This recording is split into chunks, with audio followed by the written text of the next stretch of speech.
As we continue this series on cryptocurrencies, I want to shift the focus a bit and talk about the technology that actually makes it all possible.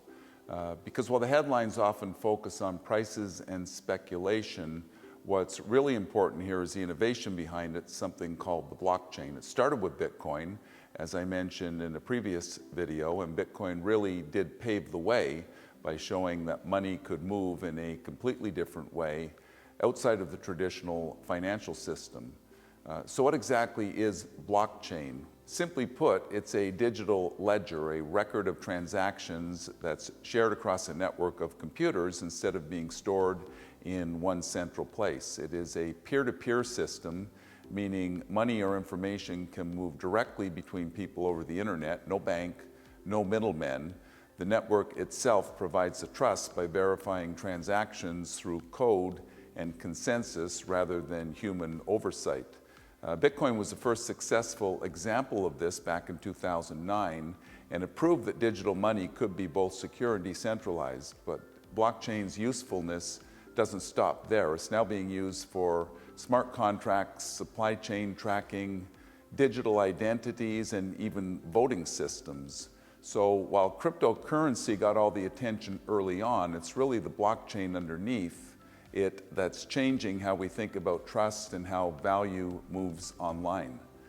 When you really look at this, to me, the whole cryptocurrency space, things like Bitcoin, Ether, and so on, feels a little bit overhyped. Now, don't get me wrong, Bitcoin deserves credit for being the pioneer, but if we're being practical, the Bitcoin cryptocurrency itself is very inefficient. It uses a huge amount of energy, it is slow, and it simply couldn't serve as the foundation of a modern payment system.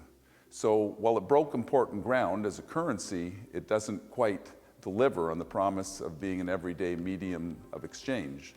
What is evolving and what I think has potential are things like stablecoins. These are digital tokens pegged to and backed by real-world assets such as the US dollar, which makes them stable in value, hence the name. And newer blockchains such as Ethereum, the energy consumption concern has been addressed as well. Stablecoins could be the key to making blockchain work for payments. They connect traditional finance with decentralized technology by letting people move money across the blockchain without worrying about wild price swings.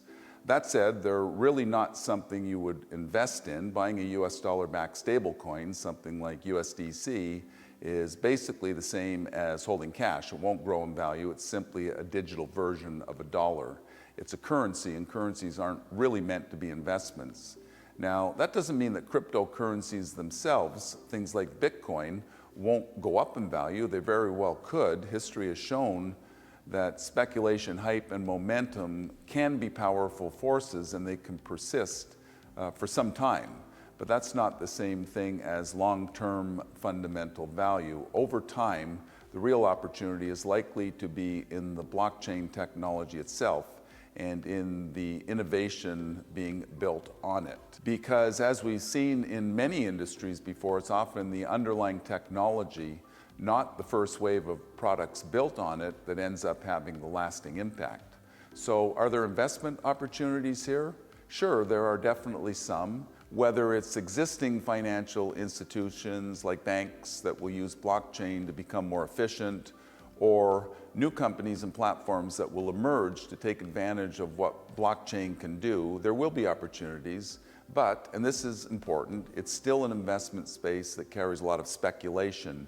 And as you know, we're very cautious about chasing hype or momentum for the sake of it.